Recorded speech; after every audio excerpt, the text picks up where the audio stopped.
So I got friend zoned. Tonight I finally got the courage to ask one of my guy friends out and admit my feelings for him. And I asked him to be my boyfriend and he said no. He did not feel the same way for me and he said that he just wanted to be friends. I have been crying all night and I feel like I ruined our friendship because I admitted my feelings for him. And when we hung out, I thought we had a connection and there were sparks, and I guess I misread the whole thing. It sucks when someone doesn't feel the same way about you. I wish I didn't admit to him that I wanted a relationship because I feel like I embarrassed myself. And it never ceases to amaze me how modern women have no problem throwing dudes into the friend zone. It is the root cellar of the modern woman's mind, after all. It's cold, dark, full of dirt, and it's used to preserve certain things until she feels the need to use them. They act like it's somehow this magical honor to be considered her friend, because apparently it's an honor to be on standby for whenever she's hungry, needs an emotional tampon, or has a refrigerator that needs moving so he can grab the broom and sweep up the dust bunnies. But the second she gets friend zoned, oh no! All of a sudden, it's the most heartbreaking moment to ever exist in the history of the internet.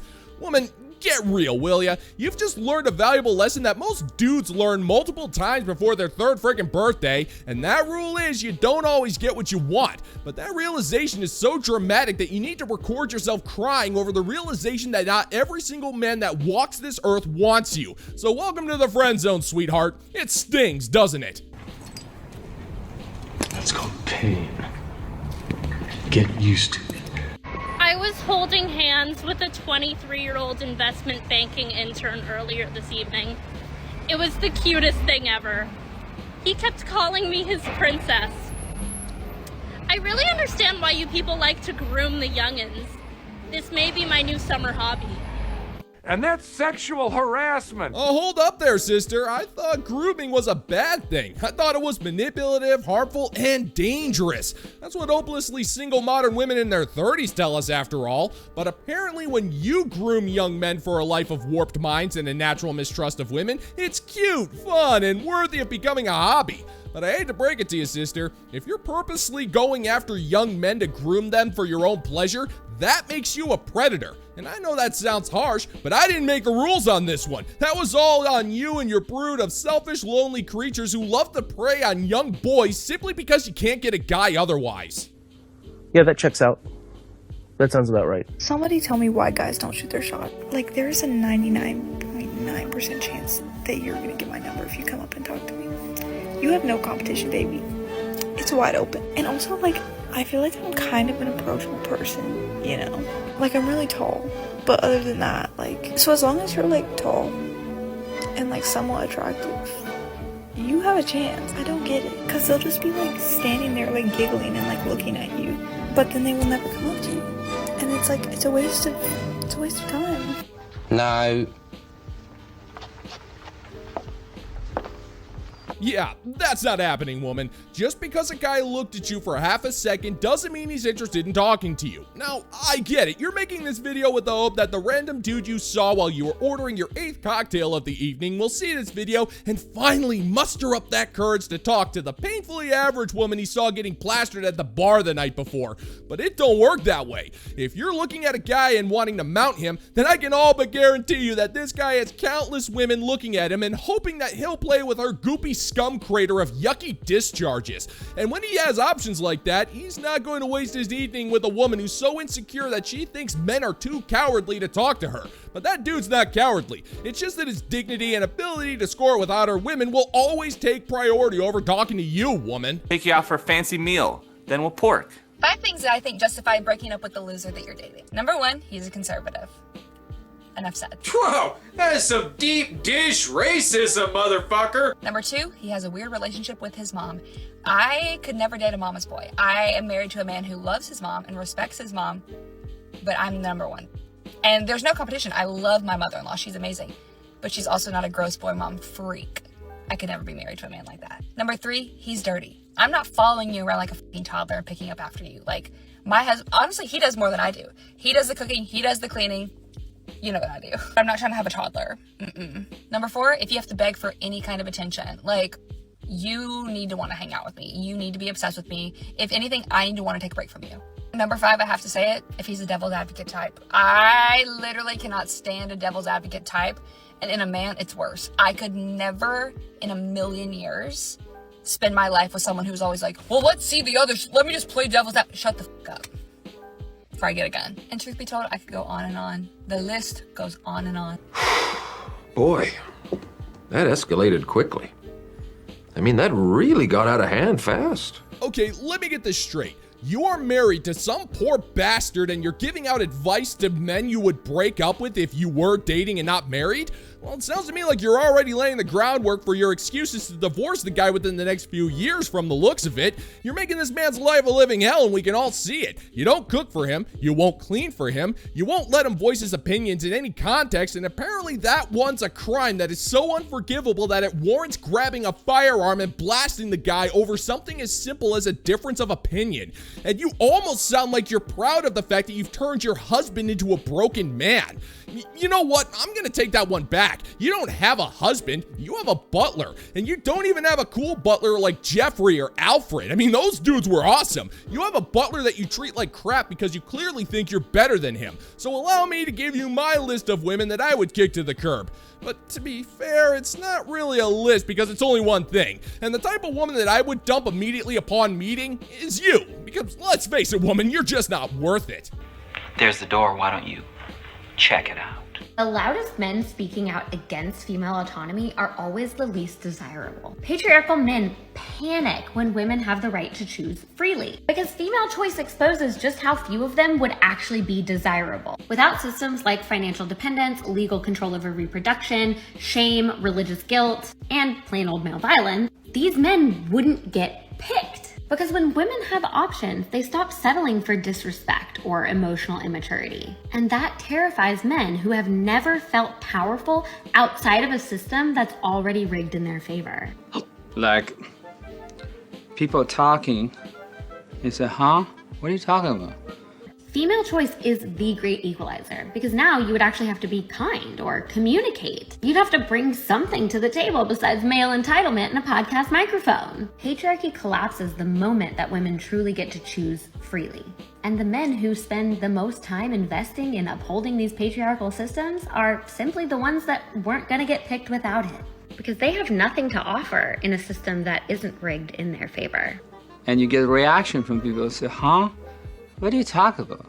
Hey, woman, I really don't see how you can say we're terrified when you're the one who can't lock down a guy for more than a period of 2 months at the absolute best. We stopped caring about your choices because it really doesn't matter. You always choose poorly, and it's pretty much part and parcel of what you do with your life. And I don't know what vodka brand you've been huffing, but whatever it is, just keep it the hell away from me because I like my brain cells the way I like my fish tanks, full of life and strangely hypnotic.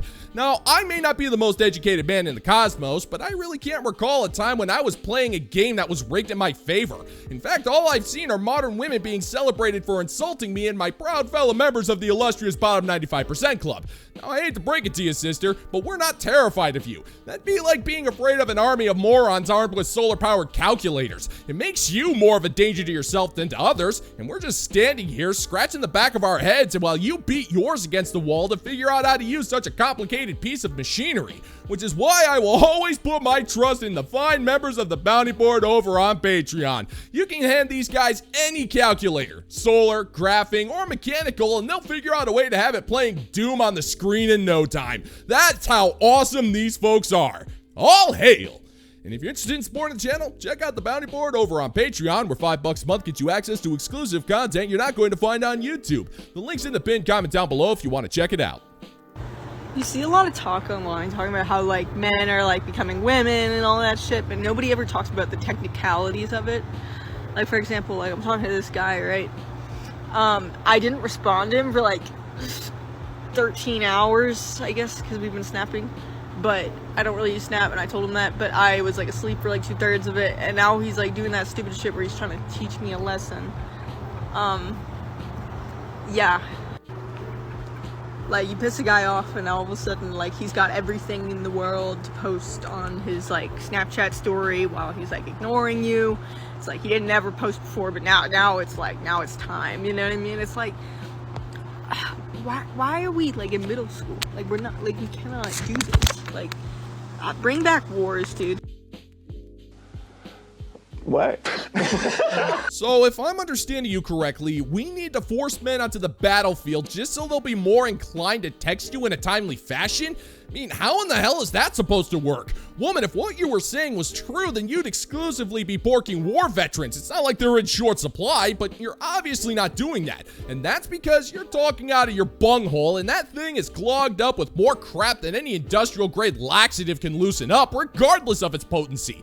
Now, I need to preface with what I'm about to say with I've never been to war. I have never served, nor have I seen any combat. But I'm failing to see how a dude going to fight, kill, and die for another country is supposed to make your personal life better. And that's because those men come back home with a number of other issues that affect their lives so drastically that it changes them forever in some dark ways, and that's if they come home in one piece. But please, tell me more about how a man should go through some of the worst that humanity has to offer just so some dude will reply to your dumbass text in a timely fashion. You freaking idiot.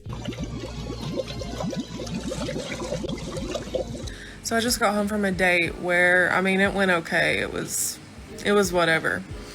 But he bought my dinner. He walked me to my car, and we're standing there. And I said, "Thank you so much for dinner." And he said, "Yeah, I wasn't sure how that was going to go. It was all in one check, so I just paid." And I was like, "Well, were you wanting me to pay for my half?" And he's like, "Yeah, that'd be great, actually." And sent me his Cash App as we stood there. And then asked if I would like to go out again tomorrow. Absolutely not, sir. Is this what I have to look forward to? Give me some money. Give me some money. Short answer, yes, this is exactly what you have to look forward to. Long answer, what in the hell did you expect, woman? Did you honestly think that dudes are gonna pay for your dinners? Why should they? I mean, you came back from the date less than excited. You didn't even like the guy, but at the same time, you feel like you deserve a free meal for going through that. But what about the dude? He had to stomach dealing with you for a few hours instead of hanging out over at Skeeter's house where he gets to set off fireworks with a lit cigar while wearing some really awesome aviator sunglasses. The least you could do is have a freaking heart and shell out a few bucks for the dude's trouble. Besides, when you force a man to fully pay for your dinner, you are depending on this man, and depending on men is patriarchy. So from where I'm leaning, you either admit that you're a misogynist and shell out 30 bucks, or you admit that you're a bloodthirsty bigot and admit that you love the patriarchy long time. The choice is yours, sweetheart. Well, we're waiting. I feel like I'd be a great boyfriend.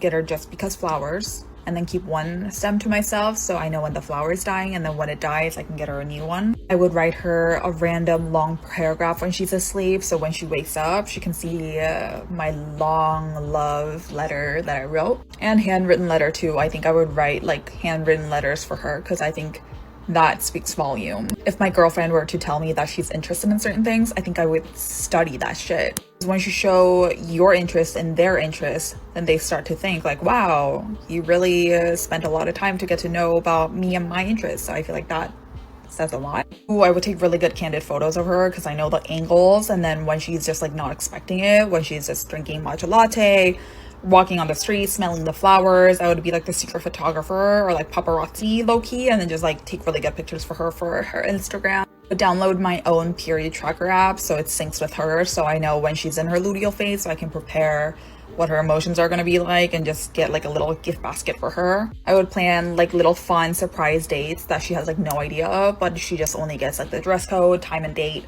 like not really what we're doing, but like take her around. Boy, there's no real easy way to say this, but look, you're a simp. Oh, woman, no, just no. You would make a god-awful boyfriend. And that's not because of our opinions on the subject. You'd make a terrible boyfriend because every single thing that you list are things you've convinced yourself that you want in a man. You claim you want a guy to rotate a fresh supply of flowers for you on a day-to-day basis and write you paragraph-long love letters and stalk you with the camera and to track your stupid period because God forbid you actually take responsibility for your stupid menstrual cycle and demand that we memorize them for the 1 week where you're slightly pleasant to be around. Now, if you were a dude and you did this to your girlfriend, she would hate you so much that she'd have to fight the urge to want to fight you, and that fight would probably be with knives. And that's because you can't respect a man who gives you everything that you want. It's boring. There's no conflict, and he's not being a leader. He's doing what you want him to do, which are all of the things that deep down you hate about men. So with this massive list of things that you're giving off, you're telling us that if you were a dude, you'd not only be a simp, but you'd also be one of the most pathetic simps to ever exist in the history of humans. That's funny because it's so true. My favorite thing to do when men are being fucking creepy in public is to embarrass them. So like I'm at Aldi today and I'm like looking through their little frozen section because I was trying to find a pizza and I noticed this old ass guy in the corner of my eye just like checking me out up and down, like licking his lips, like being nasty as so I'm like, ew, I don't even want to be here anymore. So then I walked to the self-checkout and unfortunately I had to walk past him to self-checkout, and then I'm like, as I'm walking, I see him still like checking me out and stuff. So I turn around loud as and I'm like, do you need something? And he's like, no. And I said, so can you stop checking me out like a fucking creep? And then everyone was just like, oops. So like when men are being creepy, just embarrass them. Just start embarrassing them. 9 times out of 10, they won't even own up to the fact that they're being a creep. So just embarrass them. Another thing I like to do is when they are staring at me, I like to just record them. Just record them. Don't even hide the fact that you're recording. Just record them. And they'll fix their face real fucking quick. That's for sure. Whoa. Okay, well, I guess I'm failing to see what this is supposed to accomplish. I mean, let's go ahead and pretend that your Aldi altercation happened exactly as you said, even though there's a 99% chance that it didn't. Did this man touch you? Did he say anything to you? I mean, was he hovering around your personal space? Wait, what's that? No on all 3 counts? Well, then shut the hell up, woman. Is what this dude did annoying? Yeah, sure. Uncomfortable? Yeah, sure, I'll give you that one as well. But the last time I checked, looking at someone isn't dangerous. You ignore it and move on with your life. And if you feel uncomfortable, keep your head on a friggin' swivel. We've been doing that for centuries. But what you don't do is shove your camera into his face and start screaming like a spoiled banshee. Because trust me, sister, that's not gonna work out as well as you think. Yes, you may have humiliated a man that you assumed was looking at you, but all you're really doing is telling the management of that fine grocery franchise that you're emotionally unhinged and you can't handle old men looking at you. And hopefully these folks will take a look at you and ban you from their store, thus preventing you from being able to acquire budget-friendly food products. And if you ask me, woman, you friggin' deserve it.